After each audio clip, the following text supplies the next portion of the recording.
ville a un rôle important dans le fleurissement de la commune. C'est un état d'esprit, une volonté vraiment très affirmée d'offrir un cadre de vie attrayant aux habitants de la commune. Notre ville a à cœur de poursuivre ses efforts pour renouveler sa créativité dans la composition florale et notamment pour conserver sa troisième fleur.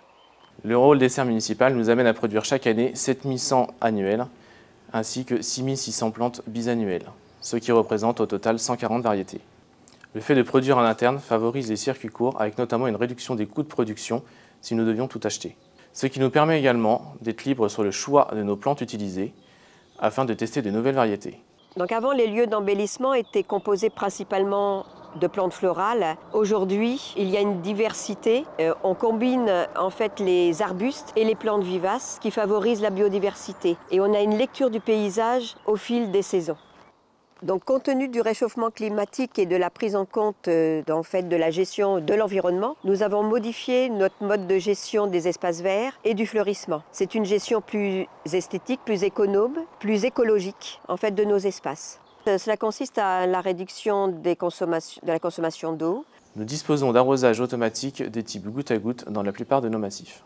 L'arrosage quotidien s'effectue à l'aide d'un véhicule électrique doté d'une citerne de 500 litres d'eau de pluie. Nous disposons également d'Oya pour nos plantes vivaces. Les Oya sont des pots en terre cuite microporeux que l'on enterre dans le sol et qu'on remplit d'eau. Elles laissent s'échapper progressivement l'humidité nécessaire pour que les plantes absorbent l'eau dont elles ont besoin. On plante des arbustes ou plantes qui ont moins besoin d'eau. On maintient la fertilité des sols avec de l'engrais plutôt organique.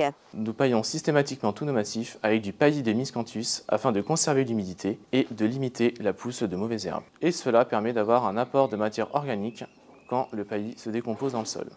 Et en fait, on met en place la gestion différenciée selon la nature des sols et l'usage.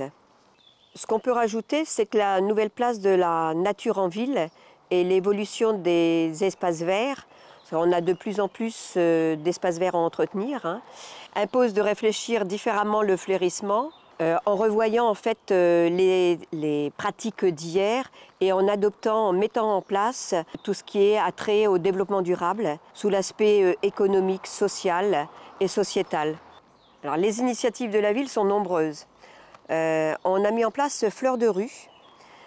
Donc c'est la participation des habitants à l'embellissement de la commune. Donc une deuxième initiative, c'est la plantation des vergers. Donc quelques exemples au Sablon, sur les Hauts de Montlouis, et il y a aussi le verger de l'école d'Esnos. Donc une autre initiative, c'est des plantations de haies champêtres d'essence locale, donc faites avec les citoyens. Une renaturation de la cour d'école d'Esnos. L'enrobé laisse place à la nature. Dernière création très récente, c'est le jardin des sens, à l'initiative du Conseil des jeunes, avec donc les 5 sens. On y retrouve des arbustes, des massifs, des aménagements où les enfants peuvent se retrouver.